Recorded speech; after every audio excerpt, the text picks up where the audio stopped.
Welcome to Whispers from Hell, where untold horrors and chilling mysteries await your discovery. Make sure to subscribe and turn on notifications so you won't miss a single whisper from the darkness. Are you ready? Because once you step in, there's no turning back. Sitting down, and a 5ft piece of quin wall trim was knocked off a shelf and landed 10 feet away from it. We know where it fell because we cleaned up and Terry put it on the shelf, and it wasn't hanging off or anything. It was a solid 6 dot and off the ledge. I honestly don't know what to think of this stuff, and there has to be a reasonable explanation for all of this. I just feel like I need to get all this off my chest, but felt like people would think I'm crazy or lying. But I know this is real. One night, I had a delivery to a pretty rural area. A lot of my deliveries are to rural areas, so no big deal. But tonight is drizzling and especially dark. So I'm having trouble finding the address of the house I'm looking for. So I roll down the passenger window to use my really bright flashlight, pointing it at mailboxes, trees, and posts, and anything that anyone might have their address on at the end of their driveway, and driving along at 5 meters an hour, pointing my flashlight, when the beam catches a guy wearing a dark hoodie at the end of an obviously long gravel road, staring directly at me. More of a glare, really, but whatever, he could just be on his phone or something. Anyway, it gets weirder. I finally find the address I'm looking for and pull up into the drive and hop out the car. That's when I get the sinking feeling. No cars, no house, lights, boarded up windows. If you've ever been a delivery person, you know that this is the time to get the hell out of there, because you're about to be robbed right as I'm about to jump in and throw the car in reverse and knock the hell out of there. I see a man walking across the empty field adjacent to the property towards me. Crap, now I'm a pretty burly bearded dude, so I don't worry a whole lot on deliveries. This scared the hell out of me. When he gets closer, I see him very obviously tucking something into his waistband, what I can only assume was a firearm. He then says in a thick, menacing southern accent, "I thought you was the law." I guess because of how I was scanning the addresses, I meekly point my cart hopper and the pizza in my hand, and he says in the nicest voice you've ever heard, "Oh great, thank you so much, have a great night," pays me, and proceeds to walk back through the open field in the direction of no buildings in the rain with his pizza for the rest of my shift. I couldn't stop whispering what the hell. It was the strangest thing that's ever happened to me. I was walking with my cousins about 14 years ago, when we find what looks to be an old burnt-out house. So naturally, being kids at the time, when having no sense of self-preservation, we decided to explore it. Mostly it was just full of charred wooden crap and junk. But then one of my cousins found an entrance to a cellar outside. We busted the old rusted lock off the door and looked downside. It was dark down there, and we didn't really have any reason to go poking around it. Plus, we were starting to get creeped out, so we kicked some dirt down into it and walked off. When we get about 15 yards away from the house, one cousin says he hears a noise, and we stop. And yep, there was a noise like someone coming up the rotting cellar stairs of the house. We peek back through the trees and see a dark kind of fuzzy shape crawl out the cellar, which were left open. It looked like a big old dog. Then it stood upright. We H'd us out of there and ran off in different direction like morons, each convinced that the cell thing was chasing us. I ran right through some briar in a panic and tore my arm and legs up, which got me in trouble when I got home. We were all fine otherwise, but Did avoid going back there in the woods, and future closest thing I can figure is there was a small black bear living in the cellar. Maybe it had another entrance we didn't know about, and we woke it up. But seeing something hairy and dark come out the cell, then stand up, was like being in a horror movie. I never want to go into that house again. Me and my friend Chad and my boyfriend were hanging out at his job. He's a security guard. So we were all sitting in the booth. It's like a 10 times 10, so it's fairly small, but no one else was around. They were all inside the warehouse building. Because the booth is so small, it's easy to know where sounds are coming from, and there were so many options. I started hearing flute music, kind of like Elven, or like you'd hear in Lord of the Rings in the Shire. I thought it was just my friend on my boyfriend's phone games as they were playing on their phone, but mine was dead.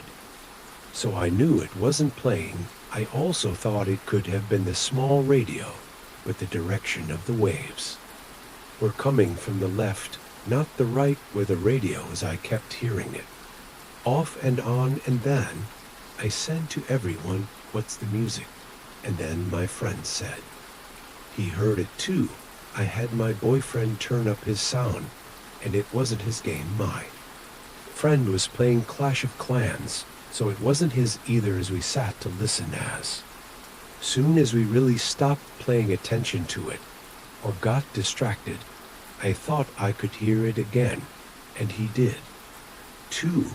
But my boyfriend claims he couldn't hear a thing, so me and my friend start checking that the computer isn't playing, the speakers aren't on. We check the small radio and make sure the phone volumes are all the way down. We didn't hear it after maybe catching small tidbits floating back in and not being able to focus due to being distracted when we thought we heard it. It seemed to float in and out of sound instead of abruptly stopping and starting, so it was hard to notice it since it creeped in slowly, if that makes sense. I just think it's weird because it was a nice day and the music was very pleasant. I felt like I was in the middle of a forest, like a Disney character. Then I started thinking about it and realized, wait, nothing is playing that music after. I thought that the music kept going, but once I brought it up, it sort of faded. I think it's strange that my friend and I could hear it, yet my boyfriend couldn't. Almost like gentle background noise. The first job I had was a 2-pizza place in my hometown. It's a really small town with a little over 1,000 people. We were right next to a main highway that's about 30 minutes away from a major city. One night around September to October, I'm working with 2 other co-workers and our manager. The whole shift had been pretty slow, and we were getting ready to close at 9 o'clock p.m. Around 8:30, 2 men and a little girl of around 8 come in, and I go up to the front and ask them if they need help with anything or if they're going to place an order. The shorter one of the 2 men says that they're just passing through. He then asks about the prices of the different items on the menu, and he also asks at which time we close. I answer, and he just says okay, and walks away to sit down with a little girl at a booth. The taller man then leaves the building and gets into the car parked out front. A smaller man gets up about 5 minutes, whispers something to the little girl, then leaves. My co-worker and I are watching all of this go down and talking about how strange it is. The little girl gets up and starts dancing around to the radio station we have playing. After a few minutes of this, I walk up to her and ask her if she's hungry or if she wants a drink. She says she only wants a water, which I get for her. When she takes it back down to the booth and sits down, I ask her who she was waiting on, and she says her dad. A co-worker and I are starting to get worried for her because the two men haven't returned yet, and it's 8:50. We start to think that neither of them are her father at all. My manager decides to call the police. Our town is too small to have our own police station, so we have to wait for them to come from the next town over, which takes roughly 15 minutes. I go sit with her at the booth, and I'm making small talk with her, trying to make sure she's safe and nothing happens. Before the cops are right in the middle of our conversation, she gets up and says she has to leave. My manager and I are telling her she needs to stay in the restaurant until her dad comes back, but she starts crying and screaming and insists on leaving. A few days later, my manager says the cops found her walking down the road alone late that night, when we never heard any more information about that situation afterwards. I just hope she's safe now, wherever she is. Back in high school, around the end of my junior year, it became popular to go on these adventurous endeavors to haunted places. Literally a group of about 30 of us would carpool to some abandoned house one weekend, or to some secluded forest the next, spending the days at school them between, searching for more places like these. Anyway, we had this cavalier nature about us when it came to potential hauntings. At some point, a friend of mine who was several years older than me told me about how he and his friends would do similar things when they were young. His childhood home backed up to a huge farm, and he and his friends would spend their days fishing or hanging out on this farm, so they were quite familiar with it. The owner, apparently a very religious man, a priest or pastor maybe, had owned the farm and a small house on the property. This story went that the owner had been locked up for murder and died in prison, leaving the farm to whoever, and it wasn't kept up. However, upon hearing the news of this man's demise, my friends told me that he and his friends had decided to go into the house. I guess the windows had been busted out, and they opened the door and walked in. He described them falling around and trying to scare one another, but he had decided to walk up the stairs, and upon him reaching the second floor, he saw a coffin in the main open room. The way he had explained it to me was that he didn't know what it was, and immediately sort of sought over to check it out, only to have the sudden flash of realization that this was a coffin in an abandoned house.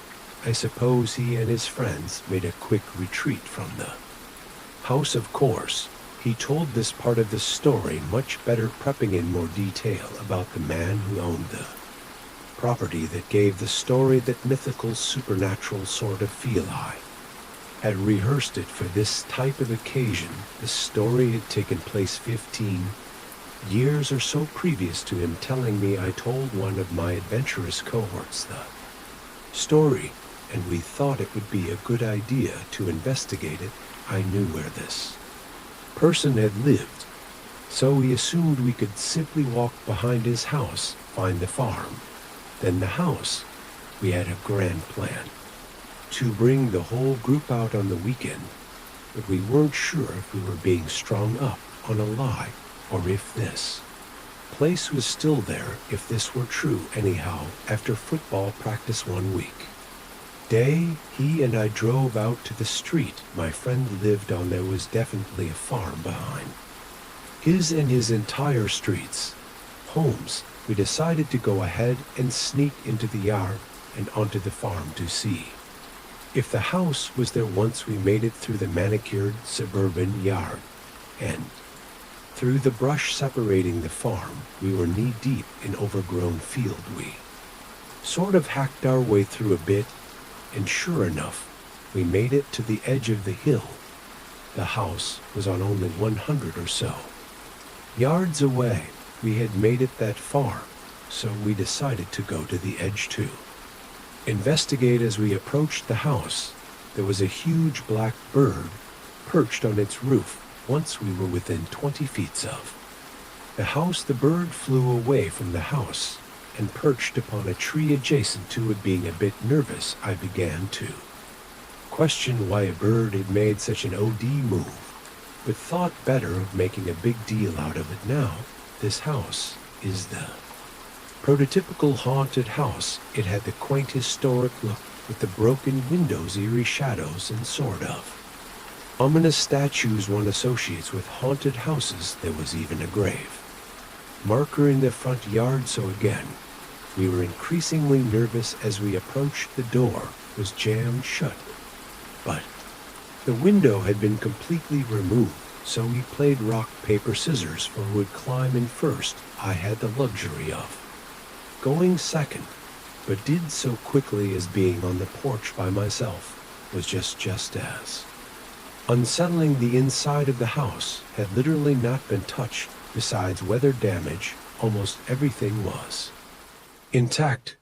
There were pictures and decorations still up, with a bit of furniture remaining. We eventually became comfortable with being inside and began to snoop around. Of course, we were fearful of trekking upstairs, afraid to find something we didn't want to find. Alas, we squeamishly crept up the stairs, only to find an empty space. At this point, we became at ease with walking around the house, laughing off the ghost story mystique. As we looked through the main floor again, I noticed there was a tiny door in the kitchen. It was about knee-high. Undoubtedly, we flung it open, only to reveal a dark stone stairwell that a person would have to crawl down.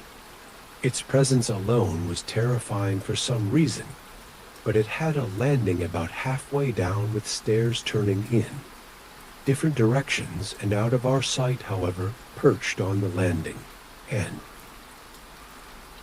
partially concealed by the wall to the other part of the stairwell was a large rectangular wooden box, a coffin. Now, my friend and I weren't exactly small people, so I would imagine the sight of us pale-faced with a cartoonish hair-on-neck, shocked expression, trying to both squeeze out of a window at the same time would have been quite comical, not to mention that both of us in a dead sprint heading away from this house through waist-high weeds.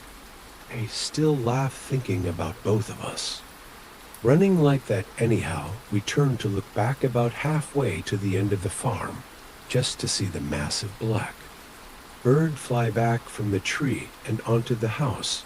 We probably made double time from that point on. It was Saturday, and everyone's out for the weekend except me. I work at a call center, and we don't get a lot of calls on weekends. One person is enough to cover an entire night shift. I'm from the Philippines, and our clients are in the US. There's a 12-hour difference in the time zone, hence why we work at night. I was alone on the second floor of the building with just the janitor and the guard on the first. I was at my cubicle, waiting and answering calls. At around 2:00 a.m., I got a call from a client. Just the usual conversation of queries and concerns as we were wrapping up the call. The client asked me, "Are you home?" I answered, "No, I'm in the office. Why do you ask?" He said, "Because I can hear a lot of babies crying." I entered the call without saying goodbye and ran to the first floor, shaking the janitor, asked what was wrong. I told him what happened. The janitor told me, "You must be new there. We're 2 children and 1 mother haunting this place. They don't harm anyone, but they do play tricks.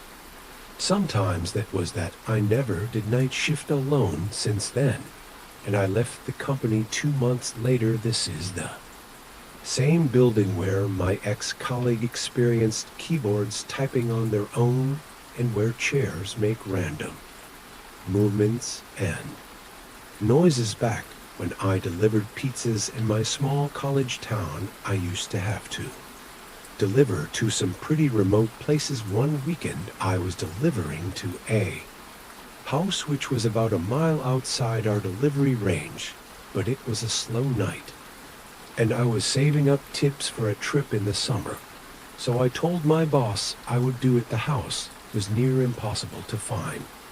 It was deep in the woods, dark outside, and the driveway was completely overgrown. There was very little cell service too, so my GPS wasn't functioning properly. I passed it 4 times before seeing a very hidden mailbox which indicated the house. I got out of my car and went to the front door, knocked a few times, but there was no answer. It didn't look like there were any lights on in the house, but the window blinds were drawn, so it was hard to tell. I could clearly hear what sounded like someone running up and down the stairs over and over.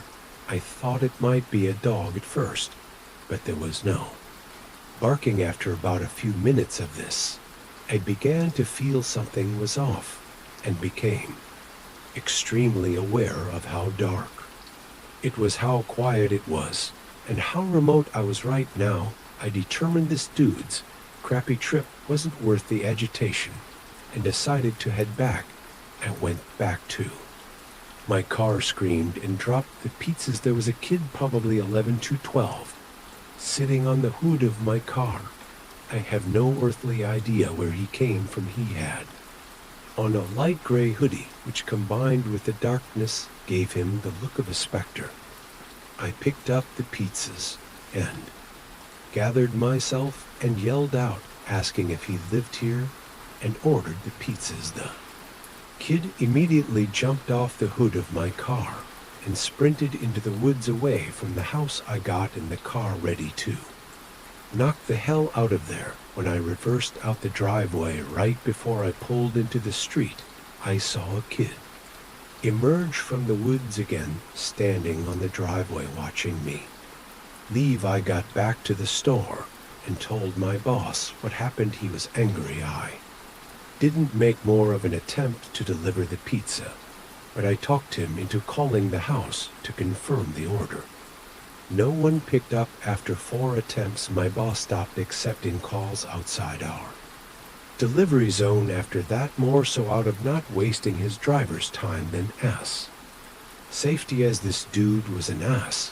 We never got a call from that house again for the 2 remaining months that I worked there. A few years ago, I worked with a real estate company as an inspector, which basically just meant I briskly walked in and around properties, snapping photos and checking that everything was okay. Unfortunately for me, I worked specifically with foreclosure, which meant I had to go into all the nasty houses that were messed up, spider-infested, broken into, or even recently abandoned and filled with people's stuff and dead rats. On any given day, I could drive as far as 2 hours away from my city to the houses. One day, I went to the country in my neighboring state, Alabama.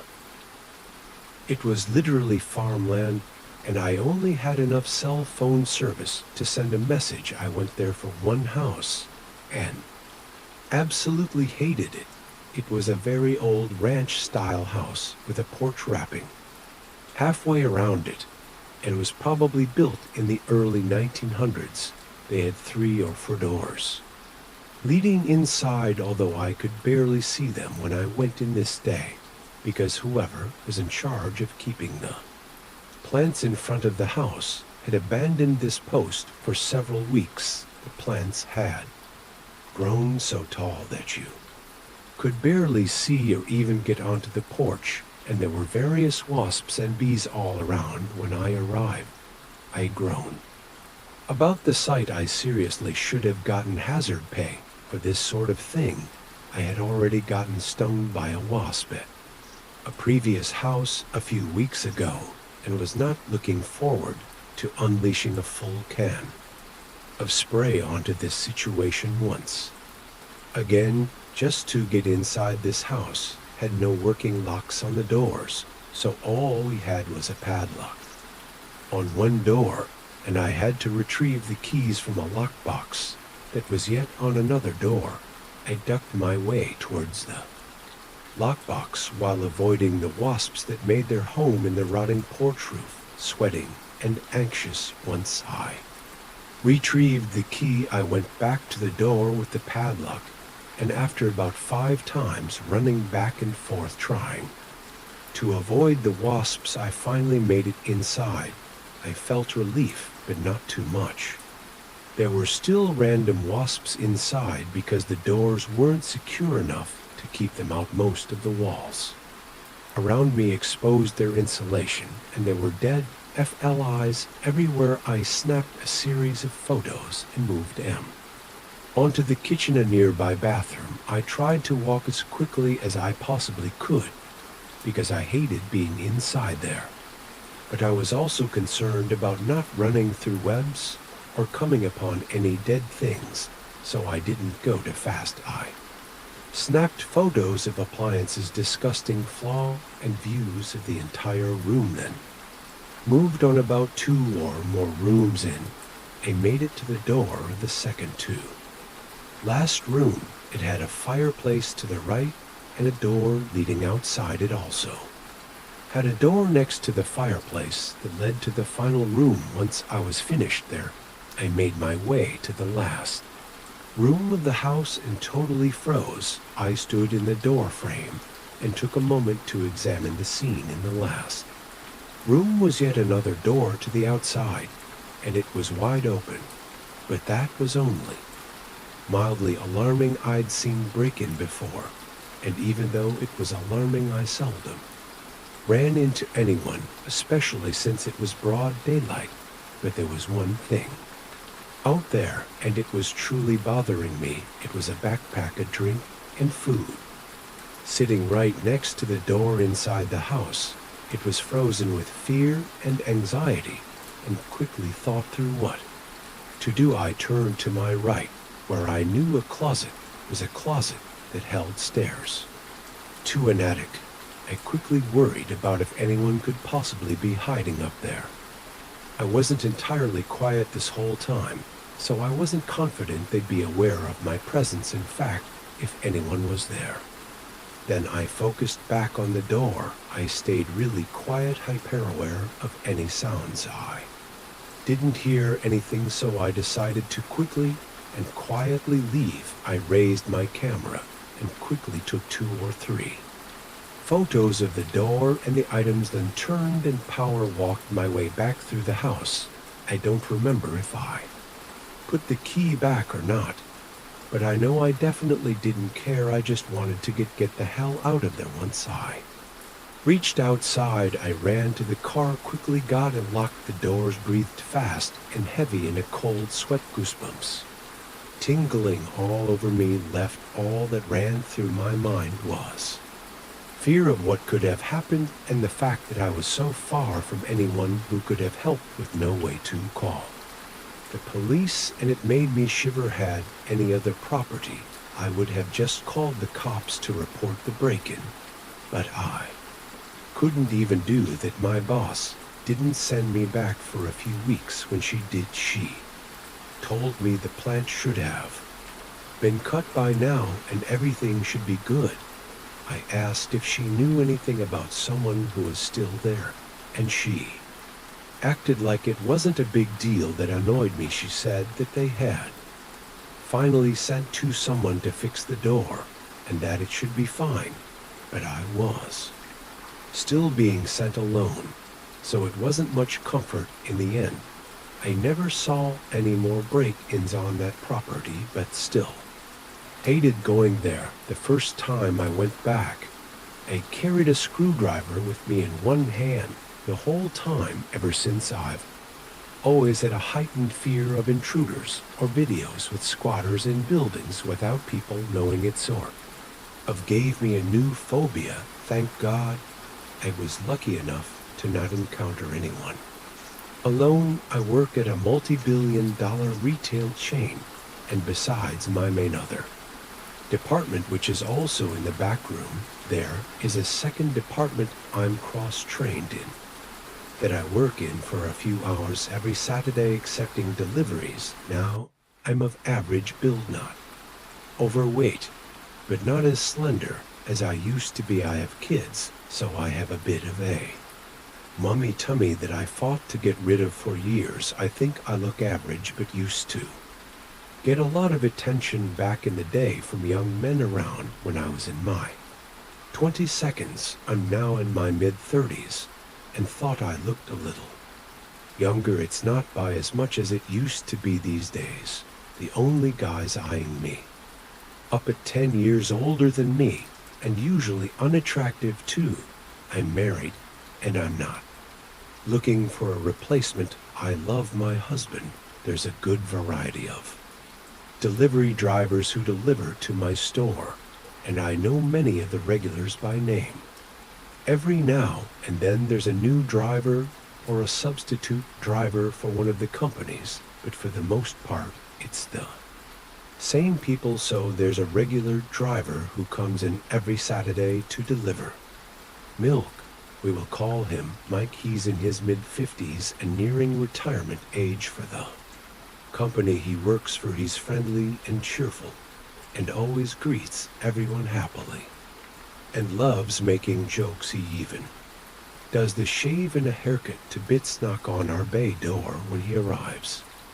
I've always thought he was pretty cool, and even said he was my favorite delivery driver since he's so nice. I think he may have gotten the wrong idea though. When I first started there, the other lady who used to substitute in that department warned me that Mike was a terrible flirt and that he liked to try and get with all the ladies. I kind of shrugged it off. I didn't think it was a big deal. Over the past year, he said that I'm his favorite receiving person and that I'm beautiful. He has been very flirty and even asked me out on lunch dates, and I've always declined and told him I was married. This hasn't deterred him in the least. He could care less about that. Mike has gotten friendly enough to show me pictures and videos of trips he's been on and whatnot. Last week, he showed me a video of the driveway up his house and views around his 300 acres of land. I thought it was rather odd. I mean, why show someone your driveway and or your land? What was his goal? He started calling me a nickname recently, which no one had ever really called me, as it was something only my creeper dad ever called me. Even my husband knows to steer well clear of the nickname, as it triggers me. It's an obvious nickname for my name, but no one uses it. Kind of like Mike is a name for Michael or Kate for Caitlin. Well, yesterday, just before he left, he said something I wasn't expecting. Mike asked me if he could shrink wrap me and take me home with him. I gave him a firm but immediate no. This immediately made me think of a murder that happened in my area before I moved out here, where a woman was serum wrapped by her boyfriend and dumped naked, wrapped on the side of a highway. The police were never able to connect the guy to the murder, though the locals knew he had to be the one who did it, and I was told he left the area after that. The more I think of his question, the more creeped out I get. I wonder if I should report it to management or just tell him to cut the crap out next time I see him. As a warning, my company prefers people to tell harassers to stop before reporting an issue. I'm not sure if this falls into that category or if it's creepy enough to just be something I should report right away. What do you guys think? All I know is I'm really uncomfortable having to see him again next Saturday when he returns. I took my manager aside and told her the situation, and she agreed that it definitely wasn't appropriate and that she wants a written statement from me on the matter. So we'll see how it's handled. If he stops delivering to my store or stops being creepy, I'll know it's been handled properly. Update: I spoke to my assistant manager on Friday, and she said that it was being handled by ethics, so not at store level. I told her I was thinking of having my supervisor shadow me while the guy was there. Saturday morning came along, and I felt like crap and didn't really want to have to deal with him on top of or feeling tired, so I just called out some poor support manager had to deal with him instead. I don't know how long it would take them to address the issue, but I hope it's soon update to my case is being investigated at store level again, did the statement and answer questions and whatnot. I won't know anything for a while. Update 3 today. I was anxious and got to work as I know it's day. The creepy guy delivers milk the closer it got to 7:30 a.m. The more nervous I became. Just before 7:30 a.m. I went down to my other work area on the opposite side of the back room. It's a huge store, so that was roughly 600 feet away. When I got there, I discovered that my supervisor wasn't there, as I had feared, and my anxiety only grew when I got back to my area. There were only a few merchandisers milling about, loading up their products onto carts and whatnot. I didn't see any other managers, including the one I had spoken to earlier in the day, to confirm that he would be present and nearby to give me some sense of security. In a moment of desperation, I thought back to what my coworker had told me just yesterday, and that was to ask a female coworker to stay with me and look out for me. So I asked one, and she said she would. We waited in the back room, distracting ourselves with meaningless tasks to pass the time. Before I knew it, half an hour went by, and an hour, and then another hour. No milk guy. I went to lunch and thanked my coworker for humoring me and staying nearby. After lunch, I checked to see if the milk ever came, but it hadn't. I was pretty happy I didn't have to see him for another week at least. Then later, I was pulled into the office at the end of my shift. The manager then told me that as of today, Mike is no longer permitted in our store. He can't deliver there or even stop there, so now they have to rearrange our delivery schedule for milk. But I honestly was just so relieved. I told the manager that I felt very relieved and thanked him for letting me know. It was like a weight had finally been lifted off my chest. So creepy. Delivery driver that used to deliver to the store, let's never meet again. In college, I wait for my roommate to get off work at the new parking garage my campus built. He was a security guard on the night shift, nothing too crazy most of the time, but one day he finished his shift and I told him I'd meet him outside. He leaves the garage and says, "I don't think you're going to believe me when I tell you this, but I have something to tell someone while it's fresh on my mind." The next part is how I remember him telling me while we sat in the car. He goes, "I was sitting in the office chatting it up with the custodian when he pointed to the security camera screen and told me there's a guy in the stairwell." We both looked at the camera closely, and sure enough, there's a guy just standing on the landing in the stairwell in an old-timey suit and bowler hat and everything. The security guard told me he'd start cleaning at the bottom of the stairs, and if he saw the gentleman, he'd tell him to leave. I told him I'd come up to the landing and do the same. I didn't see him on my way to the landing, so I made my way to the stairs while calling out that the garage was closed for the night in case he was hiding. While walking through the stairwell, I startled the custodian because he was expecting to see Mr. Suit as well, but no one left the stairwell at the bottom. I told him I had to check out the rest of the grounds and that maybe he slipped out another way, even though there was no real way either of us could have missed him. I'm approaching the ramp of the next last landing on the top of the garage, and I see an older woman in an old-timey dress and umbrella. She's going up the ramp in the distance, and I yell at her that she shouldn't be up here and swiftly pick up the pace before I lose sight of her going to the top level as soon as I arrived to the ramp. She was ascending. I don't see her. I got to the top of the ramp and see a kid skateboarding on the last level of the garage. I tell him the garage is closed and he shouldn't be up here, but at the same time wondering where the woman went. The skateboarder apologized and said he'd walk down with me if that would be okay.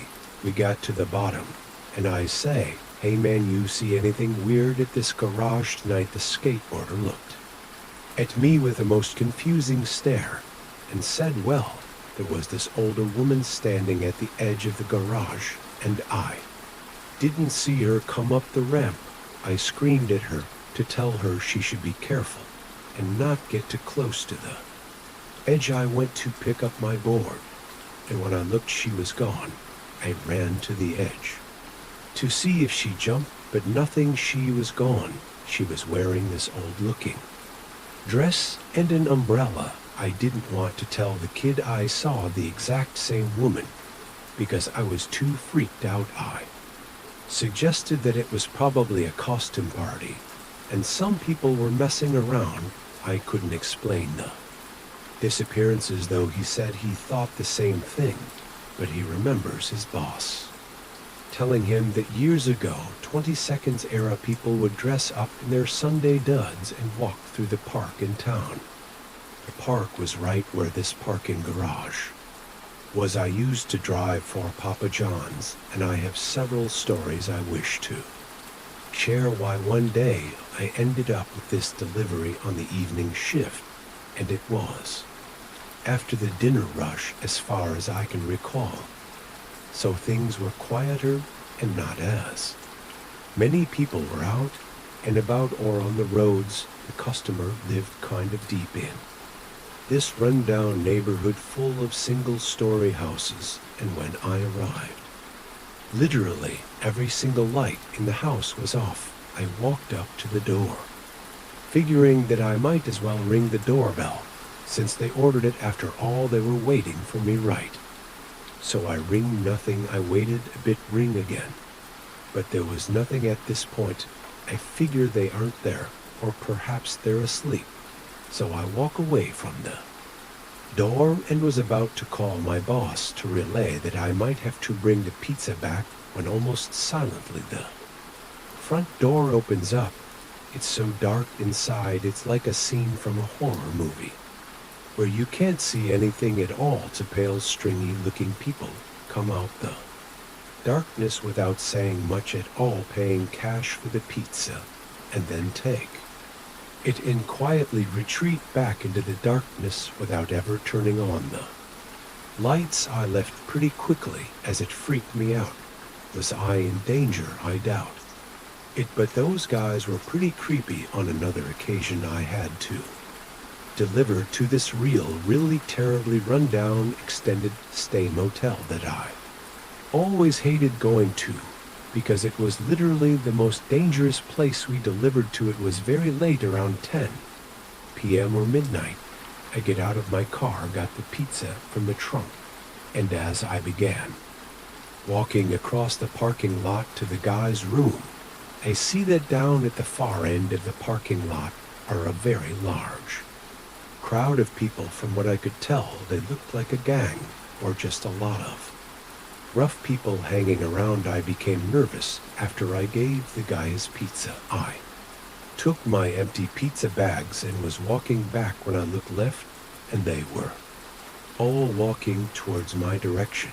Keep in mind, this is a crowd of 30 plus people, and not a single one of them were walking anywhere else. I very quickly cranked the car and got out of there before I had a chance to figure out what was going on or if it was me they were coming for specifically. Finally, I delivered to this old guy in the same rundown neighborhood as the first story. I had been to his house before, and his deranged-looking son was the one who usually answered the door, but this time I got Pops, and I'll never forget it. He opened the door shirtless, and I was immediately greeted with what looked like a surgical scar, not to bad be right it was infested with.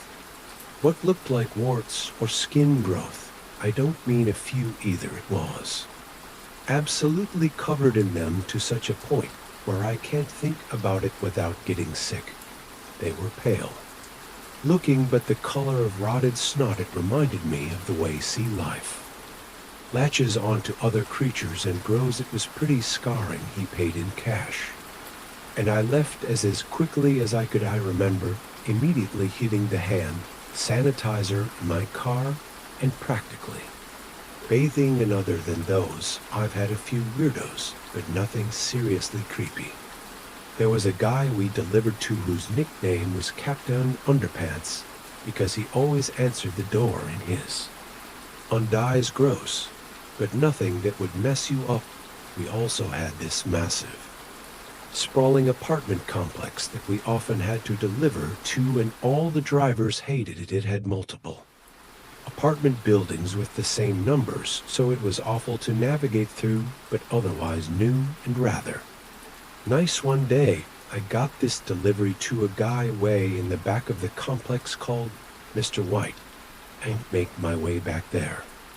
And as I climb up the stairs, I hear this muffled sound coming from his room.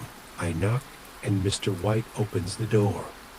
Looking like Mr. Rogers, he had a sweater and everything, but as he's paying for pizza, I keep hearing muffled gags, sounding like female screams coming from his apartment, and it did not sound like the TV, sounded like a person, but the guy just kept on smiling as he paid, acting like nothing was wrong, and not even trying to explain it away as the TV or anything. He was chill as ice. He finished paying, took the pizza, and I walked back down, kind of wigging out over what I just heard. I couldn't be sure it was someone, but I hated to do nothing and someone die because of it. I called my boss on the way back, and he advised me to call the police immediately, so I did. They took my name, but I never heard anything about what happened or if the guy was actually doing anything to someone in there, but regardless, it freaked me out. Either I called the cops on an innocent customer, or I saved someone from a psychopath. I still think about that night from time to time. I'm from a city in Australia called Adelaide, and a smallish population of about 1 million compared to the rest of the country. My friends and I for the past year have been pretty heavily involved in draining and urban exploring water, drains, abandoned buildings, etc. But due to our city's small population, there are a pretty limited amount of locations to find, so my friends and I were pretty ecstatic to find a new location being passed around by the Herricks and community, and simply as Heaven's Gate, an abandoned retirement and brain injury ward that was scheduled to be demolished, but had been down for a good 5 years now. Usually, when a building is abandoned here, it gets pretty tightly locked up, boarded windows, padlocks, etc. But whenever an abandoned building gets scheduled to be demolished, they unlock everything for workers and construction site managers, I presume anyway, my friends, and I travel to this location, which is pretty well hidden behind a lot of vegetation and a large iron fence, but still located next to a main road with houses adjacent to the complex. We jump the fence and go about our exploration, taking photos and just messing around like teenagers. The majority of the building had been trashed, and we found a few sleeping bags and hundreds of empty spray cans. I'm guessing the majority of the residents were Italian and Greek, as there were a lot of Greek and Italian books and posters and veshes littered in the rooms. My friends and I explore the complex without any problem and leave within an hour of being there. The problem is my friend moved too fast through the place, so a lot of my pictures I took on my Nikon were either too blurry or too dark.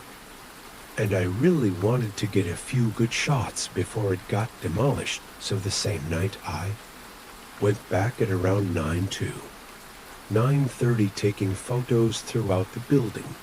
I followed the main hallway as you go through the back side of the building intended for nurses. You can get lost easily, so the building is a pretty dark place, but I bought a pretty powerful hand torch, and my Nikon has a flash so I can see pretty well. I make my way through the hallway and pass through a set of hospital doors. These doors were being held open by chairs that you just had to climb over. Now, this section of the ward was the brain injury or mental ward for patients with disabilities. The doors were electronic, but since the power was off, I think someone managed to open them with a crowbar and then leave them open like that. This was to make sure that patients wouldn't accidentally walk out.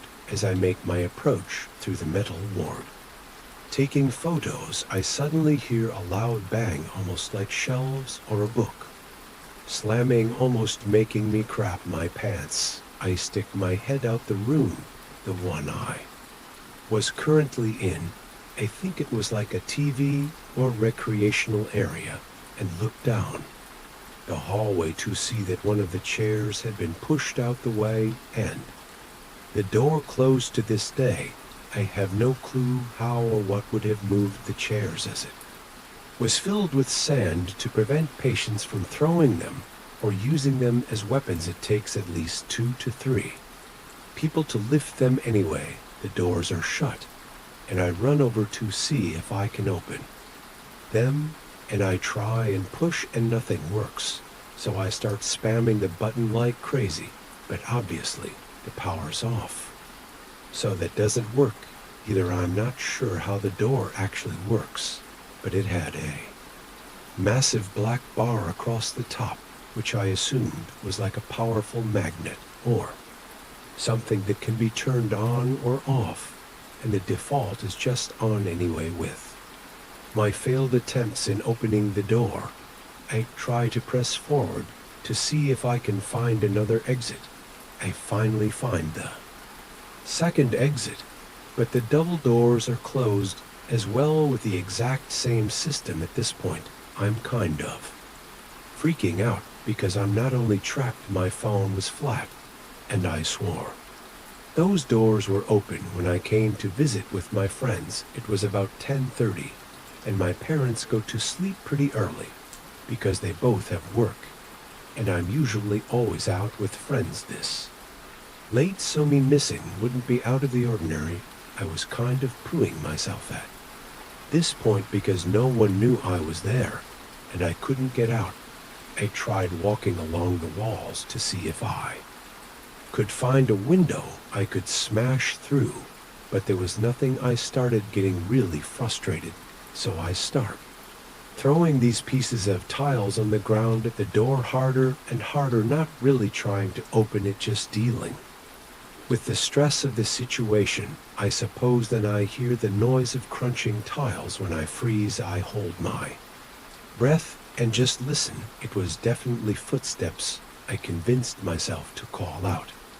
So I did. Yo, help, I'm trapped. As soon as the footsteps stop, I hear the laughter of an old woman or a heavy smoker from the other side of the doors. The laughter turned into running away, and the crunching of tills disappeared as they became more distant. This at first made me think it was a tiger or kids, but the laugh of an old woman didn't make any sense. No one sounding that old could run that fast. Eventually, my torch went out, and I was in absolute pitch darkness. Out of memory, I managed to find a bathroom with a door, which is just closed and locked.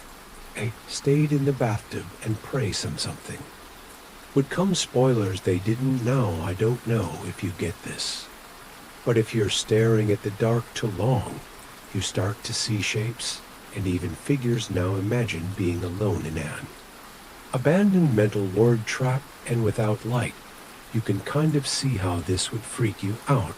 I ended up staying the night until sunrise, which was about 6 o'clock a.m. Obviously, I did not just sleep, but I walked out into the hallways to have another crack at opening the doors. Just FYI, I didn't know it was sunrise or the time as everything was flat. I walked around, and to my luck, I found an old window that I'd missed before it had been spray painted black, and only small dots of light shined through. So I picked up an object and threw it at the window and ran as far away as possible. I've been back there a few times, but I never told my friends about me going alone, as I feel like they'd have gotten pissed that I went back without them, and also I got stuck. It has taken me 4 years to feel entirely safe sharing this hell. Even now I still feel nervous sharing my story, but I need to get it out there, not only for my sanity, but hopefully as a cautionary tale for others who may turn to the internet for love. Back in 2015, I had just turned 16 and quite frankly was not a stable person. I was dealing with a handful of mental illnesses. Some I have overcome, thank goodness, but others I have yet to defeat, and one of these was depression. I was so lonely, I felt like I had nobody in the world. I then found this app, almost like Omegle. I can't remember the name of it, to save my life, and I made an account from this. You could chat from anywhere in the world and with random people. Some of them I spoke to were normal and actually real, but there was one person who changed everything for me. It was a few days before Valentine's Day, and me being the lonely and stupid person I was, I went on the app and started browsing through to find new friends. That's when I met him, Michael. He was from the UK and about 2 years older than me. We struck up a conversation right away, and we exchanged Skype usernames. He was very affectionate and knew just what to say to get your heart warmed. Now, I may have been an idiot, but I kept getting the feeling that something wasn't right. Although he seemed genuine, something didn't sit right with me. He said he loved me within hours of talking to me, which now as a 20-year-old is completely bizarre and a huge red flag.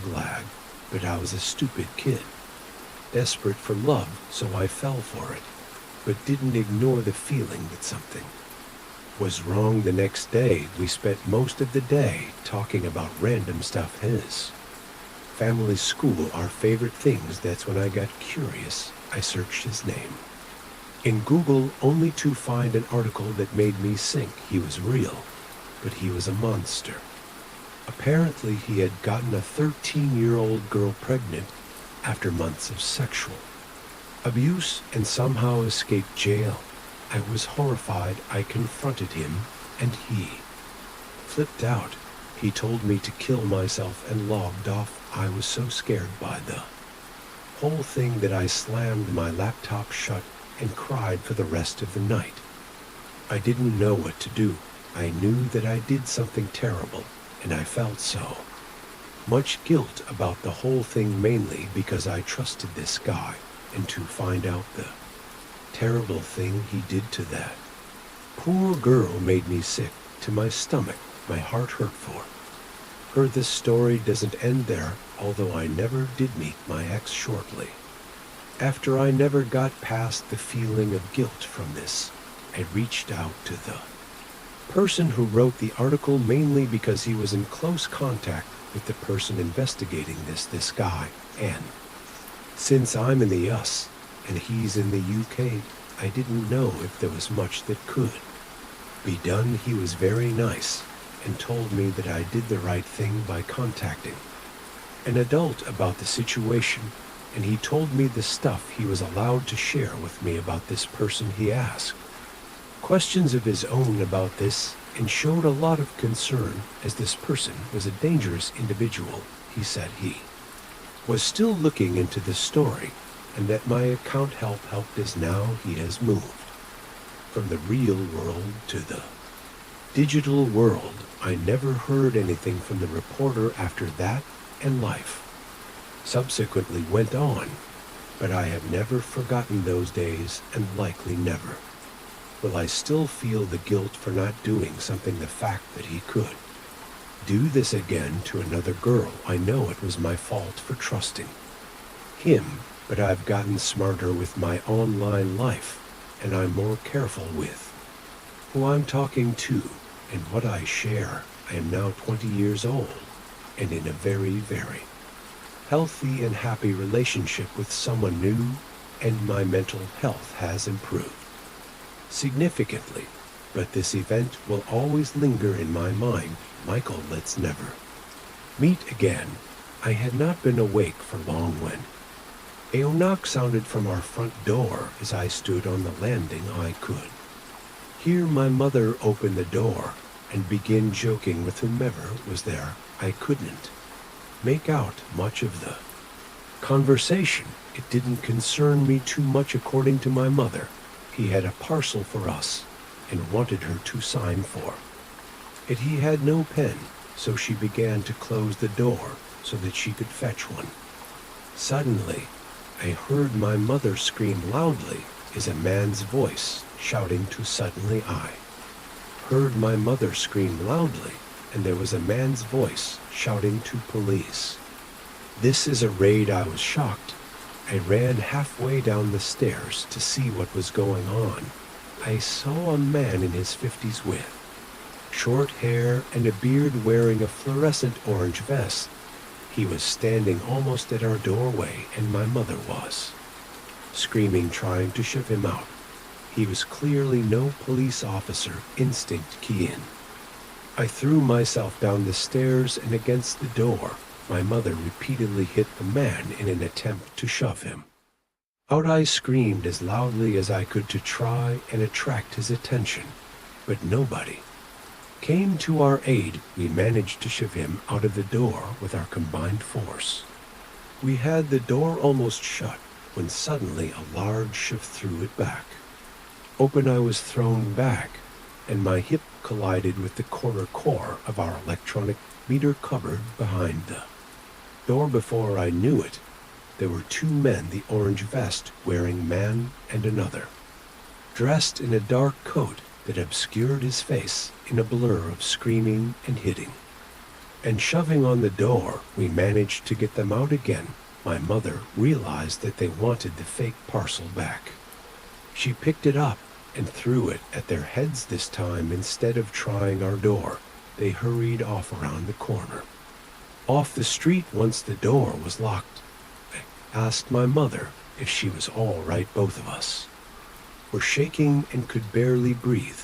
We should have called the police right away, but the first thing we did instead was to call my dad. I was in complete shock, concerned mostly about my mother, who was crying on the phone. My dad came home from work immediately and came in to see us while we called the cops. It wasn't until they arrived that I finally broke down crying. We put in a report and gave statements. The police couldn't find any fingerprints on our door despite everything that had happened, and we gave them the CCTV from our front window.